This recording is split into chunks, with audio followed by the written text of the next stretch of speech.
The fifth point and the final point, and then I'd love to go to your questions, therefore. The fifth point is the conclusion. Therefore, any compromise of freedom is a compromise of religious principles. And again, I'm not talking about how to worship, but I'm talking about free speech and freedom of expression.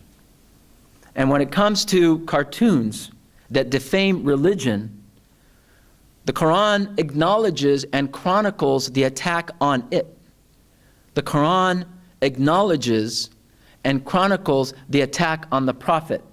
The Prophet was accused of being a madman, of being a magician. When he went to Taif and he tried to preach to the people there, the response was assaults, verbal assaults, and throwing human waste at the Prophet himself. The response of the Prophet was not to attack them. He actually prayed for their forgiveness, and he continued his work. When you defame a person, like slandering Aisha in the Quran, the Prophet's wife at that time, that is something that needed a certain action. And there's a whole Quranic chapter on slandering women and the punishment and the penalties for that. That's different. So we as Muslims must see that our religion will be attacked, has been attacked, and will continue to be attacked for whatever reason.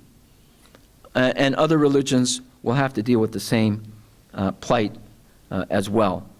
But our response to it is not to suppress free speech.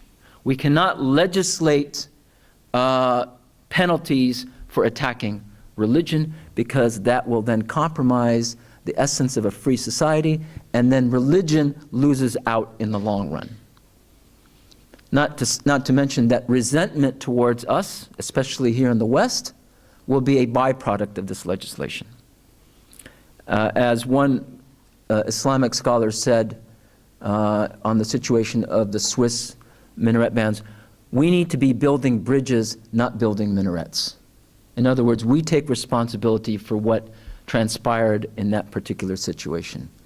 And therefore, there is a problem that we need to analyze and correct to be equals with people here in the West, but also to be partners in the responsibility of the fabric of our society and enriching society.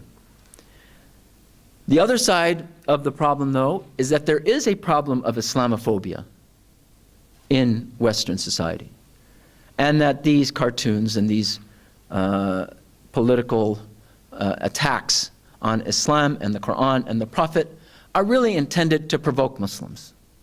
It's not intended to enrich the discourse on what is happening in the world today, but it is meant to just provoke, and people have that right.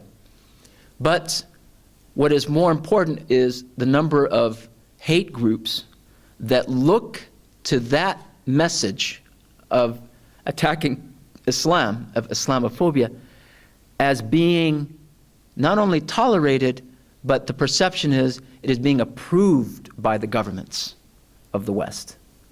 And so how do we deal with this problem without compromising free speech? The only way to deal with it, therefore, is political leadership and an entry of Muslims into the social and cultural fabric of these societies.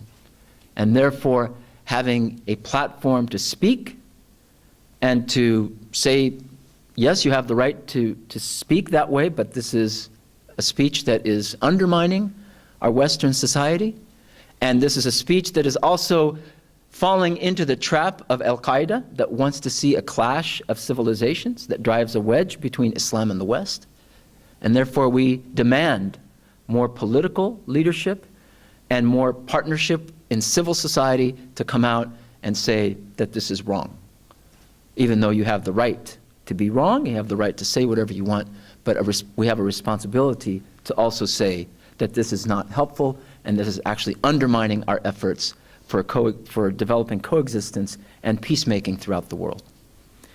So those are my points, and I will just end by saying that therefore this notion of religious freedom and free speech and all human rights are important for us, and not only in terms of supporting or adhering to these principles, but advancing the cause of human rights for all people.